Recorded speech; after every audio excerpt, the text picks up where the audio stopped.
Have you ever walked into a room and felt the air shift? People grow quiet, avoid eye contact, or subtly distance themselves from you. You didn't say anything wrong. You didn't do anything threatening. And yet, something about your presence unsettles them. Carl Jung, the Swiss psychiatrist and psychoanalyst who founded analytical psychology, might have an explanation. Jung believed that we all carry an aura, not just in the mystical sense, but a psychological energy, shaped by our shadow, archetypes, and individuation process. This aura is not necessarily visible, but deeply felt.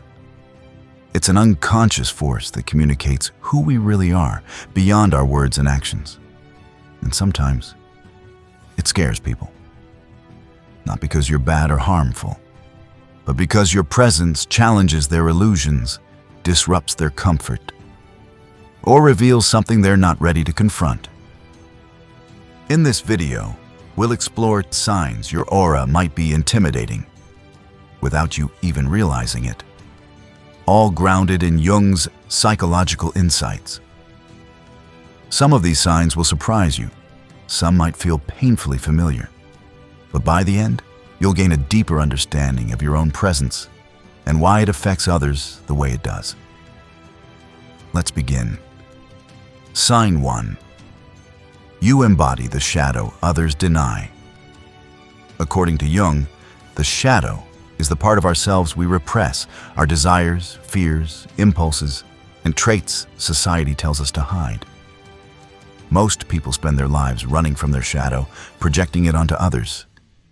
If your aura scares people, it might be because you're comfortable with your own darkness. You've acknowledged your flaws, your trauma, your truth. You don't pretend. And that authenticity can terrify those who haven't done the same. They see in you what they've spent years denying in themselves. Your presence acts like a mirror, forcing them to confront parts of themselves they've locked away. You might find people accusing you of things that don't make sense, calling you too intense, too much, or dark without reason. But they're not really reacting to you. They're reacting to their own shadow, which your aura reflects. Sign 2. You're unapologetically self-aware. Jung spoke often of individuation, the lifelong journey of integrating all parts of the self into wholeness. People on this path are deeply self-aware, not in an arrogant way, but in an honest and courageous way. If you've done a lot of inner work, your presence carries a kind of groundedness. You know who you are. You own your strengths, weaknesses, and wounds. And that self-awareness can be unsettling for people who are still hiding behind masks. They may feel judged by your clarity, even if you're not judging them. They may feel exposed by your confidence, even if you're just being. Your aura becomes a silent invitation to wake up, and not everyone wants to accept it. Sign 3. You see through people instantly. One of the most powerful traits of a Jungian individual is heightened perception. Jung believed that once we understand ourselves deeply, we begin to understand others, sometimes even better than they understand themselves. You might pick up on subtle lies, contradictions, or suppressed emotions. You see past social masks. You feel what's unspoken. And that can be terrifying to people who rely on those masks to navigate the world.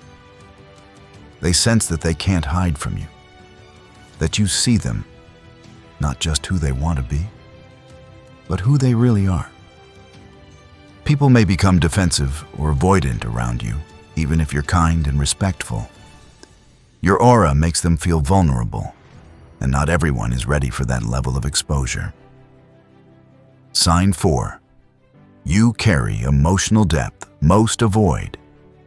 Depth scares people, not because it's dangerous, but because it requires vulnerability, reflection, and feeling things fully.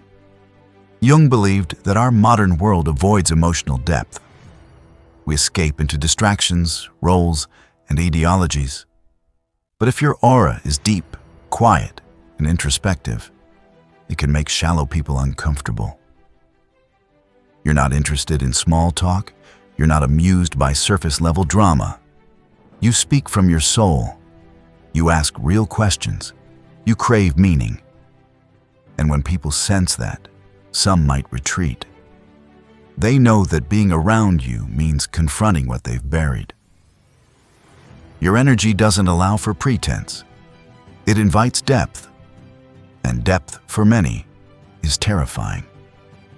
Sign 5. You're calm in crisis. Ironically, being too calm can scare people. Jung observed that those who've integrated their unconscious are often unshaken by chaos. They don't overreact. They don't panic. If your aura is steady and composed, especially under stress, it can confuse people. In a world addicted to anxiety, your peace can feel foreign, even threatening. Some might see you as cold or distant. But in reality, you've developed inner resilience. You've faced your demons. You've endured darkness, and you've emerged centered. This energy commands respect, but also fear. People may not understand how you stay calm, or they may feel inferior by comparison. You're not trying to intimidate, but your composure reminds others of their lack of inner strength, and that can feel like a confrontation. Sign 6. You don't seek validation. Jung believed that true wholeness comes when we no longer rely on external approval to feel worthy. People who embody this are rare and often misunderstood. If you don't chase likes, compliments, or attention, your aura speaks volumes. It says, "I am enough." And that kind of energy disrupts people who define themselves through social validation. Your independence may be seen as arrogance, your silence as judgment. But you're not playing their game, and that threatens the entire system. People may try to provoke you, undermine you, or gossip about you. Not because you've done anything wrong, but because your presence reveals how much of their identity is borrowed. Sign 7. You're unafraid of solitude. Most people fear being alone because solitude forces them to face their thoughts, their pain, their truth.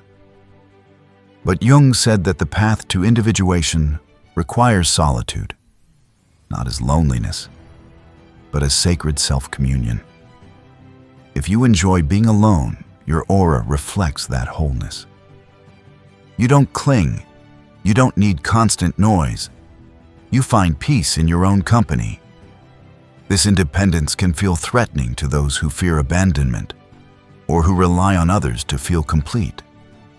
They might misinterpret your boundaries as rejection. Your ability to be alone reflects an inner life they've never developed, and that realization can scare them more than any word you say. Sign 8. You ask uncomfortable questions. Jung encouraged deep questioning. Who are you really? What do you fear? What are you avoiding? What masks are you wearing? If you naturally ask these kinds of questions, directly or even just by your presence, people may get defensive. You don't let others stay asleep. You ask questions that pierce the illusion. And even without words, your energy challenges others to go deeper. This kind of presence is rare and often resisted. People might say you're too intense or accuse you of overthinking. But what they really mean is, I'm not ready to look that deep. Sign 9. You don't conform.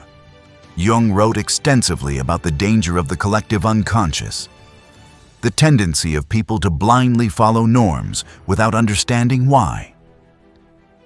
If your aura radiates authenticity, nonconformity, or rebellion against societal expectations, it will unsettle those who've built their lives around fitting in. You might dress differently, speak differently, or simply think differently. But whatever it is, your energy reminds people that their conformity isn't mandatory, and that can shake their foundation.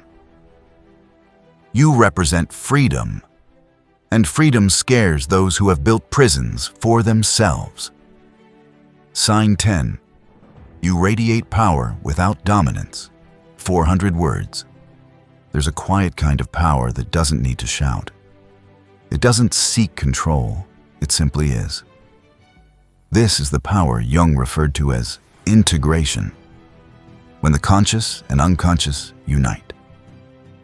It's not egoic power, it's not status, it's soul deep authority.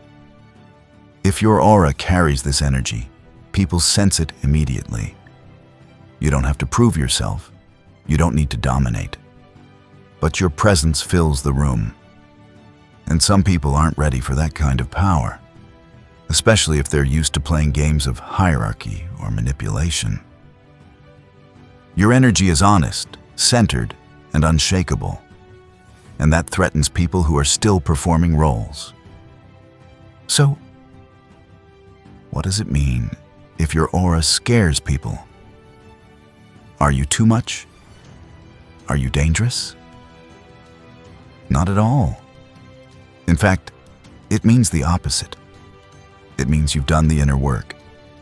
You've confronted the parts of yourself most people run from. You've stepped into your wholeness. You've embraced your shadow, your power, your soul. And that kind of energy is rare. Most people aren't used to it. Most aren't ready for it.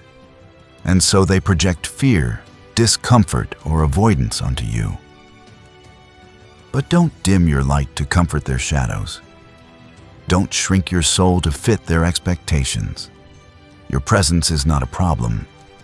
It's a mirror. As Carl Jung once said, the privilege of a lifetime is to become who you truly are. So stand in your truth. Hold your ground. Let your aura speak for itself. And if it scares people, maybe it's because they're finally seeing something real. If this resonated with you, don't forget to like, share, or comment below. Which sign hit home the most for you? And if you want more content like this, exploring Jungian psychology, the unconscious mind, and personal transformation, make sure to subscribe. Stay aware, stay true, and never apologize for the depth of your being.